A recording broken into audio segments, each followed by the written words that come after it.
The notification lit up his phone. Her heart pounded. She wasn't the type to check, but something felt off. With shaky hands, she swiped. And there it was. A bank transfer. Over $500,000. Gone. To another woman. Then, as if fate wanted to twist the knife deeper, a message appeared. A photo.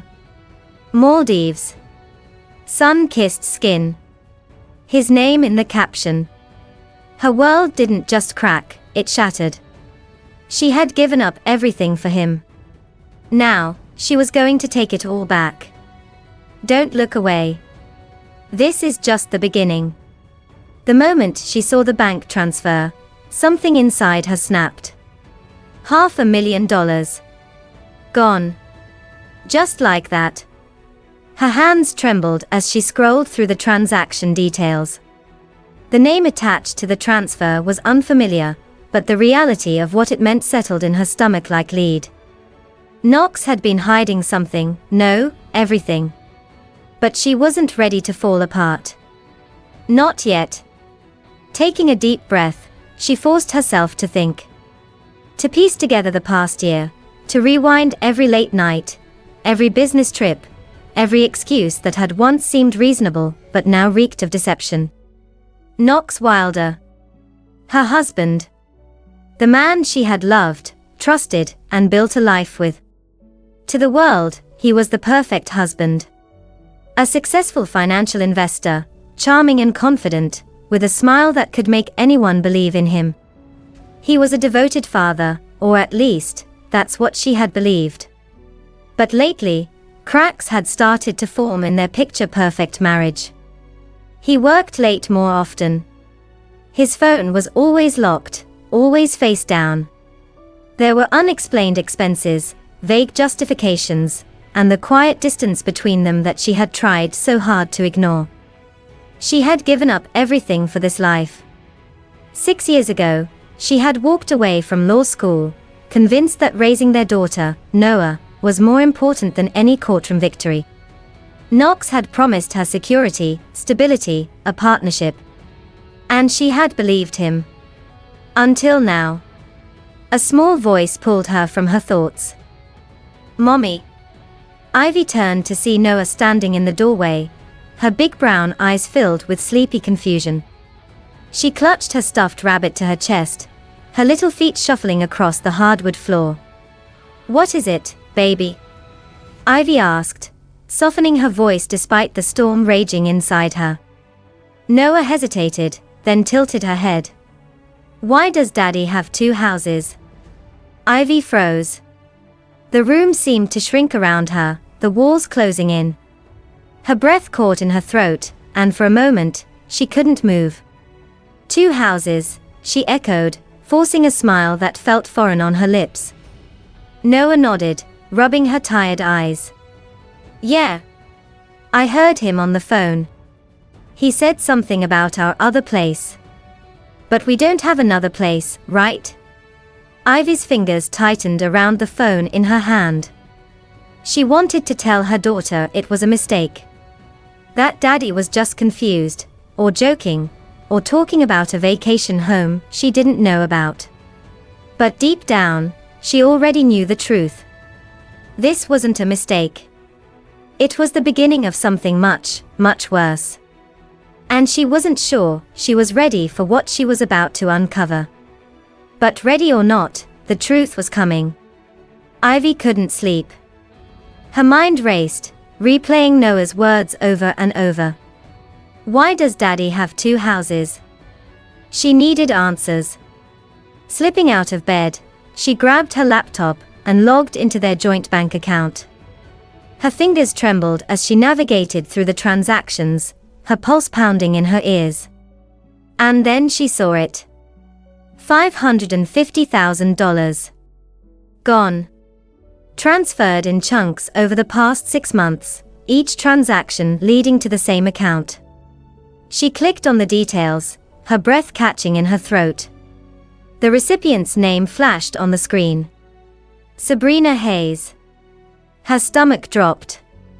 She didn't recognize the name, but something about it sent a chill down her spine.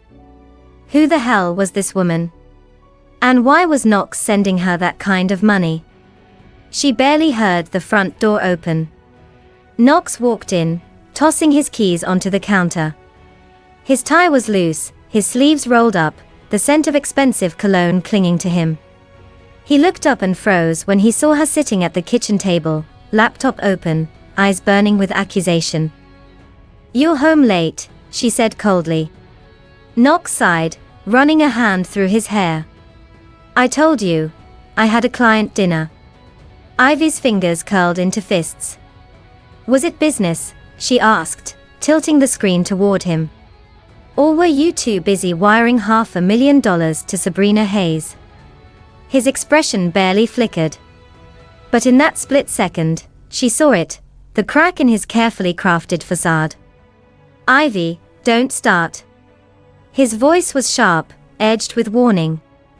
"Don't start." Her laugh was hollow, bitter. $500,000, Knox. Our money. No explanations, no discussions. Just gone. Knox exhaled harshly and suddenly grabbed his phone, unlocking it. With a violent snap, he tossed it onto the table in front of her. "Go ahead," he snapped. "Dig through my phone.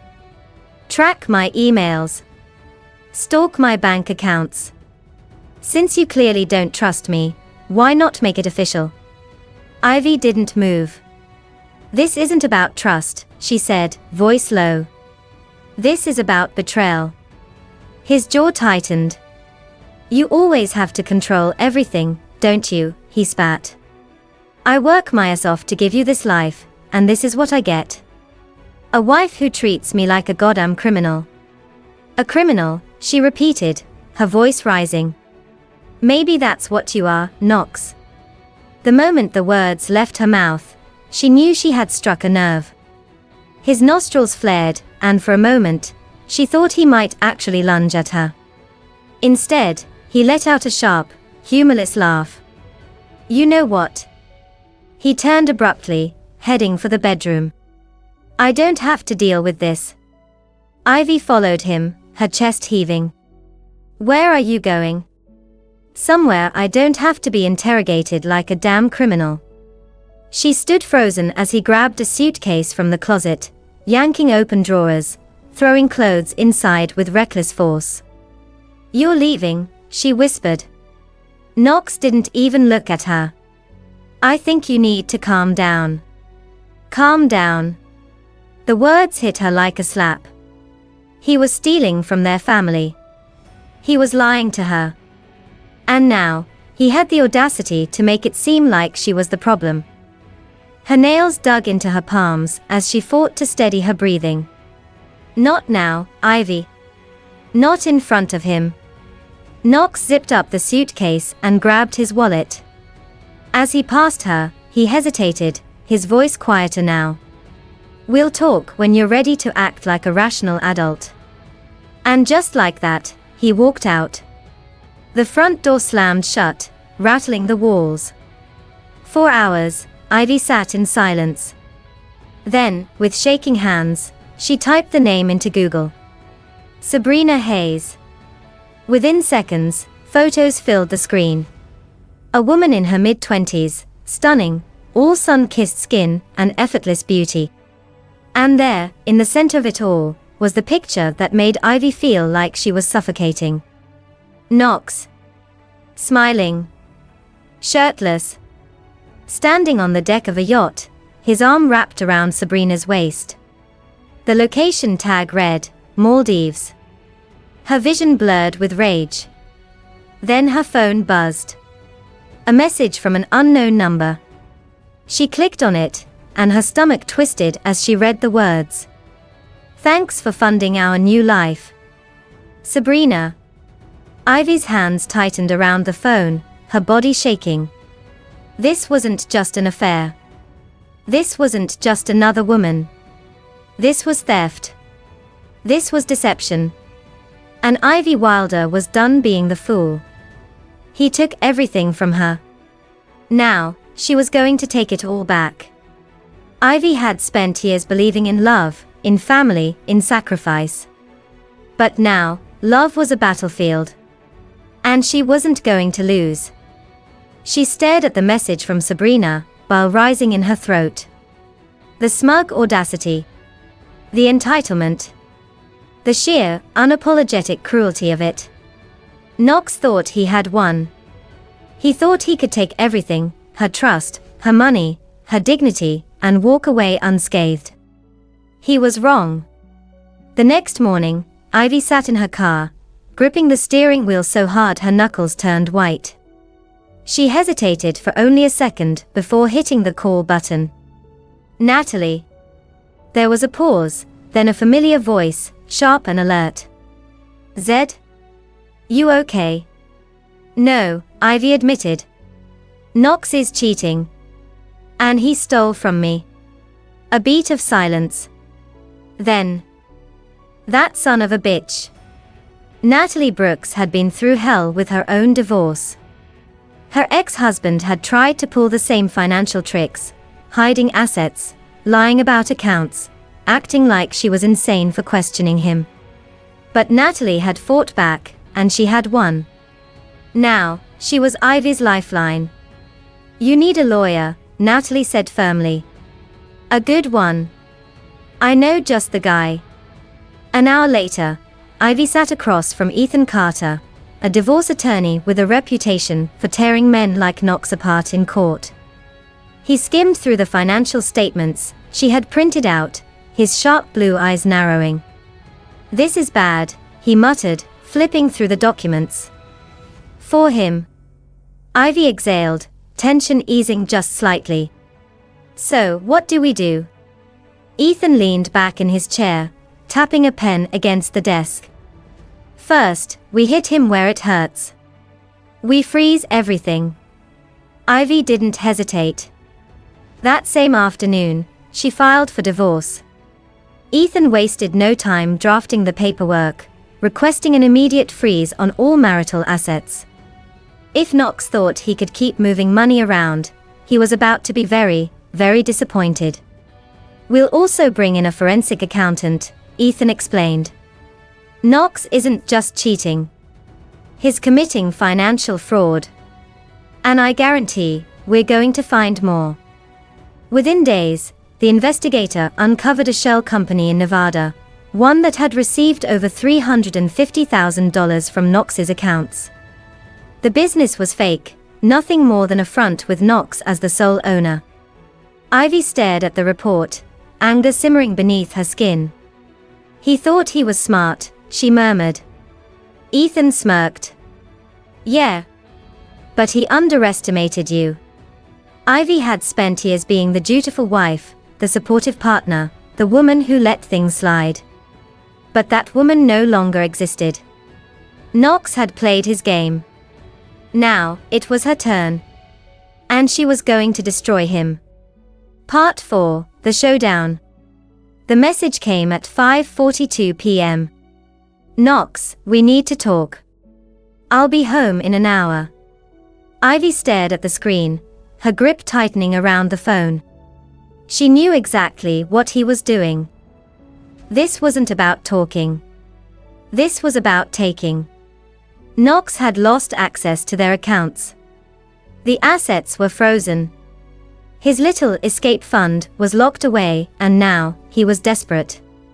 He was coming back not as a remorseful husband, but as a thief, ready to strip the house of anything valuable before disappearing. But he was walking into her battlefield now. Ivy took a deep breath and turned to Ethan Carter, who sat at the kitchen table, his suit crisp, his expression unreadable. The divorce papers lay neatly in front of him, next to a court order freezing Knox's access to all assets. His coming, she said. Ethan smirked. Then let's welcome him home. An hour later, the front door swung open. Knox stepped inside, his eyes scanning the house with laser focus. He barely spared Ivy a glance before moving toward the hallway, likely heading straight for the safe, the jewelry, the cash. But then he saw Ethan. And the papers. What the hell is this? Knox demanded, his confident stride slowing as he took in the scene. Ivy stood tall, arms crossed.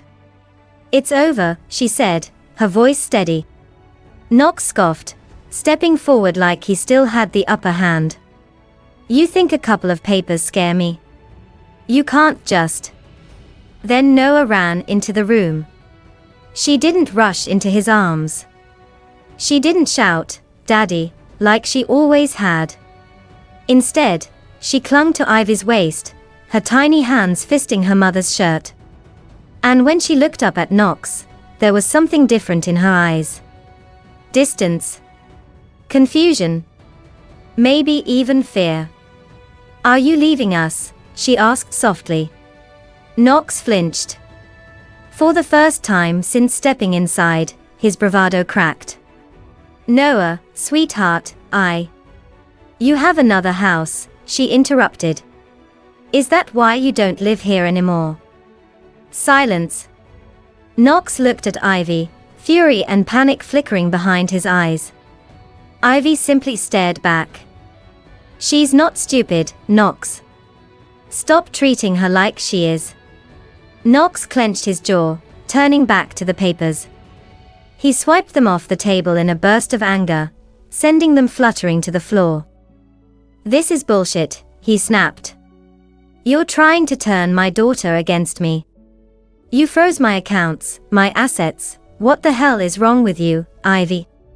What's wrong with me? Ivy let out a bitter laugh. I should be asking you that. She grabbed her phone, tapped the screen, and held it up. Let me refresh your memory. On the screen was the photo. Knox. Sabrina. The yacht. The Maldives. His face went pale. You want to explain that? She asked, her voice deadly calm. Knox opened his mouth, but before he could speak, another message popped up. This time, it was from Sabrina. Ivy's stomach twisted as she read it out loud. What the fuck, Knox? The accounts are locked. What are we supposed to do now? I thought we were leaving together. The color drained from Knox's face. Noah tugged on Ivy's shirt, her voice a whisper. Mommy. Is that Daddy's friend? Ivy placed a hand over her daughter's head, shielding her. She turned back to Knox, her anger no longer a firestorm, just cold, unshakable certainty. You were going to run away with her, she said. You stole our money. You thought you could leave me and Noah behind like we were nothing. Knox's panic turned to rage. He pointed a finger at her. You don't understand, Ivy. You've never understood. I understand perfectly now, she cut him off. And I'll say this once, so listen carefully. She stepped closer, lowering her voice. I am not the stupid, trusting wife you walked all over for years. You do not control this anymore. And you sure as hell will not get away with it. Knox's breathing turned ragged. His fists clenched at his sides. But he wasn't the one holding the power anymore. Ethan picked up one of the fallen papers and held it out to Knox. Your choices are simple, he said smoothly. Sign the divorce agreement, or we take this to court and make sure you leave with nothing. Knox stared at the paper as if it were poison. You can't do this to me, he muttered. Oh, but we can, Ethan countered. And then, Ivy played her final card. By the way, she said casually, did you know that Sabrina could be sued for accepting stolen funds? Knox's eyes snapped to hers. What? Oh yeah, Ethan said, flipping through some documents. Financial fraud is a messy thing. If she's smart, she'll want to protect herself. Almost on cue, Knox's phone vibrated. He grabbed it, eyes scanning the message. His face twisted in disbelief. She gave you evidence, he whispered. Ivy smiled. Looks like your little girlfriend isn't willing to go down with you. The fight drained from Knox's body all at once. For the first time, he looked small. He wasn't the powerful businessman, the confident husband, the man who always won. He was just pathetic. Knox exhaled, defeated. With shaking hands, he picked up the pen and scrawled his name at the bottom of the divorce agreement. Ivy watched him sign away his power, his money, his control over her life. And for the first time in years, she felt free. He had tried to destroy her. But in the end, he had only destroyed himself. The courtroom was silent. Ivy sat with her hands folded in her lap, her heartbeat steady as the judge read the verdict. In the matter of Wilder versus Wilder, the court finds in favor of the petitioner, Ivy Wilder. The marital estate will be divided accordingly. Primary ownership of the marital home and majority financial assets will remain with Mrs. Wilder. Furthermore, full legal and physical custody of Noah Wilder is awarded to the petitioner. A slow exhale left Ivy's lips. She had won. Knox, sitting across the room, looked ruined. His once pristine suit hung loose on his frame, his once sharp arrogance replaced with disbelief. The man who once had everything, power, wealth, control, now had nothing. His company, built on deceit, had collapsed under the weight of financial fraud investigations. Investors pulled out. Partners distanced themselves. Clients vanished. With no assets left to manipulate, he had no choice but to leave the city, relocating to some small, forgettable town where no one knew his name. And as for Sabrina Hayes, the moment the money dried up, so did her loyalty. She disappeared faster than the stolen cash, blocking Knox's number, deleting every trace of him from her social media. The girl who once bragged about her sugar daddy lifestyle was now searching for her next rich fool. Ivy didn't waste another thought on either of them. This wasn't about them anymore. This was about her. And the life she was going to build from the ground up. 1 year later, the sun rose over Lake Tahoe, casting golden reflections across the water. A gentle breeze rustled through the pine trees, filling the air with the scent of fresh beginnings. Ivy stood on the balcony of her new condo, a place she had bought with her own money, her own achievements. The past year had been relentless. She had poured herself into her studies, fueled by a fire that refused to burn out. Late nights, endless coffee, doubts creeping in. But she had pushed through. And now, she smoothed a hand over the sleek, framed diploma on the counter.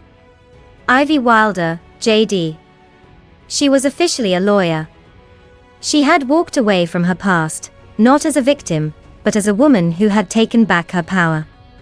Behind her, tiny footsteps padded across the hardwood floor. "Mommy." She turned just in time for Noah to climb onto the balcony chair beside her, wrapping her small arms around her mother's waist. "Yes, baby." Noah looked up at her, her big brown eyes filled with pure admiration. "You're my superhero." Ivy's chest tightened. For years, she had felt small. Trapped. Powerless. But standing there, the cool morning air brushing against her skin, her daughter's warmth pressed against her side, she finally felt free. Ivy gazed out at the vast, open water. A blank slate. A new chapter. And then, she smiled. She had won her life back. And she was just getting started. Ivy's story was never about revenge. It was about redemption. About a woman who had given everything, her time, her dreams, her heart, only to be discarded like she was nothing. But she refused to be a footnote in someone else's life. She refused to be a casualty of betrayal. She didn't just survive. She reclaimed. She fought. And she won. A woman's strength isn't measured by how much she can endure. It's in her ability to stand up, walk away, and demand what is rightfully hers. Betrayal can shatter a person. Or, it can ignite a fire so powerful that it transforms them into someone unstoppable. True happiness was never about a man. It was about freedom. About owning her choices. About waking up every morning knowing she was in control of her own life. And as Ivy stood on her balcony, the fresh morning air filling her lungs, she knew. She was finally free. And she would never let anyone take that from her again.